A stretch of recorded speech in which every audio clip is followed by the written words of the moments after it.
Hello again. The leader of Sudan's paramilitary group, the Rapid Support Forces, today announced a day-long ceasefire. The aim is to ensure the safe passage of civilians who need aid and for the evacuation of the wounded. The RSF says that the agreement was reached following a conversation with the U.S. Secretary of State Antony Blinken, who spoke to both the RSF and the military. Over 180 people have been killed since fighting broke out on Saturday. The RSF says the Sudanese military failed to honor an earlier ceasefire by the United Nations, accusing the soldiers of continuing with bombardments in densely populated areas. And we're hearing in just the last while the ceasefire that was meant to kick in at 6 p.m. local time has also, in the first few minutes, not been without incident. Reports of artillery fire as well as more of the gunfire going on in the country. Let's get an update then with South Africa's ambassador to South Sudan, Advocate Mahlodi Muofhe. Advocate, a very good evening to you. So you are in a neighboring country. What are you hearing about the situation across in Sudan? Good evening, Tabekil, and good evening to Newzroom viewers.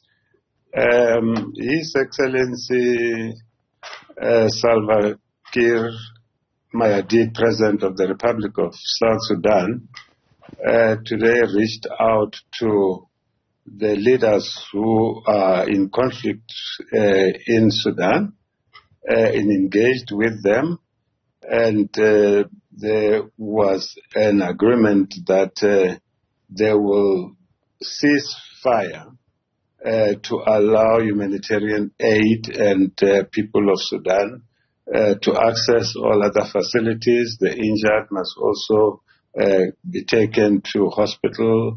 Ambulance services should be allowed to go through there. His Excellency President Salva Kiir Mayardit has been in touch with what is happening since this conflict broke, and he has been engaging on a daily basis with them. And this, we were taken into confidence by Honorable Malek, who is the acting Minister of Foreign Affairs and International Cooperation here in the Republic of South Sudan today in the morning, when he called all diplomatic diplomats in the Republic, including the United Nations and other international agencies, where he briefed us exactly what is happening. The report that we have up to now is that generally there is some ceasefire taking place. Perhaps where there are issues, it's where maybe people haven't really received the information that they must ceasefire. But that's part of the problem, isn't it? If it's a ceasefire that is, as we know, time-bound, if there are areas where, as you're suggesting, information has not reached the fighting forces and people are still holed up in their homes, unable to get aid, unable to get to hospitals, time is of the essence, and it's going to run out.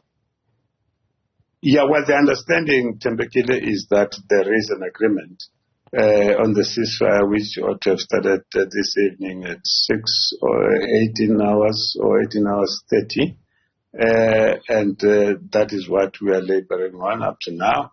And there are indications that it is holding up.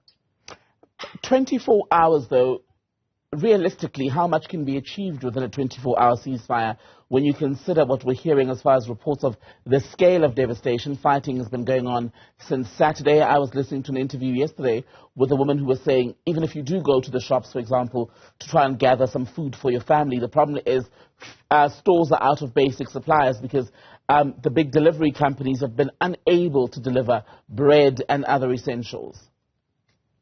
Tembekile, in grave matters like this one, every effort should not be spared to try and save the situation. So the cost there, in conflict, they leave communities devastated, properties damaged, life and limb. So the efforts made up to now, even by the presidents of in the Horn, I think it is something which we should all be praying for, and hopefully common sense will prevail soon. But our ceasefire to allow those who are injured, those in need, people to access all facilities. I think it's something which we should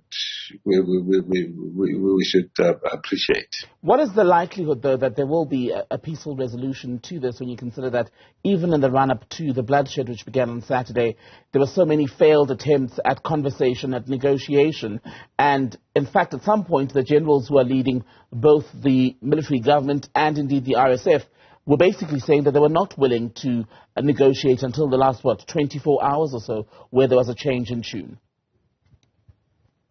Yeah, Tembekile, in conflictual situations like this one, in the end, people have got to get to the table, and His Excellency President Salva Kiir Mayardit is doing his utmost best to bring about some stability there, even as the chair is the chair of the Juba Peace Accord. So there have been constant engagement. It's not as if these people don't talk to each other. They do, but as of now, we are all, and we remain hopeful, that ceasefire will be reached and people will go back to the table, because in any event, at the end, people must negotiate, which is the principal position, even of us in South Africa, that negotiations are the best form of resolving any conflicts. I mean, it is pretty unfortunate that this erupted there. But we hope that with the international community also getting involved at some point, hopefully soon, there will be ceasefire and life will be brought back to normality and people would go back to the negotiating table so that the people of Sudan can go on with their lives. What compromises will need to be made? I think on that one, Tembekile, it's work in progress, really. At this point in time, I think it is great just to know that there is this ceasefire, and the president's tasked to go and engage with the leaders there. Hopefully, we'll be able to go there. And when that happens, once people are at the table, I'm sure they'll all be able to come up with some workable solution. Otherwise, one life lost is one life too many. And what role do you foresee the Americans playing in that? I know you've attributed much of the progress in the last day or so to the involvement or the offer for help from neighboring South Sudan, where you are from the government of President Kiir, but there was also that big call by the U.S. Secretary of State Antony Blinken, who urged both the military government and the Rapid Support Forces to come together and agree this 24-hour truce. So is there a significant role for the Americans to play, or is this a moment for African solutions to African problems? Well, Tembekile, I am really talking from the position that the Honorable Minister of Foreign Affairs and International Cooperation here in the Republic of South Sudan called us in the media and briefed us about the efforts made from this neck of the woods. I am not too averse of, I'm not too informed about the role that the Americans are playing, but I'm just really saying from what we were briefed today, and we are quite comfortable as diplomats in the Republic of South Sudan. Remember that South Sudan and Sudan, they share the border, which is the longest border. And there are relatives, who live here in South Sudan and the vice versa. So the two countries are really so close to each other and linked, even in terms of families. So it is pretty much in the two countries' interest that they get to assist one another when something like this happens. You'll recall in 2013 and 2016, when there were conflicts in the Republic of South Sudan, Sudan was the first country to reach out here so that there should be peace. Right. And yes. Advocate Mahlodi Muofhe, always good to speak to you. Thank you so much. South Africa's ambassador to South Sudan, speaking to us about the situation in neighboring Sudan, where a ceasefire, 24-hour truce, if you will, has now kicked in, but we're hearing already that it's not holding in some parts of the country.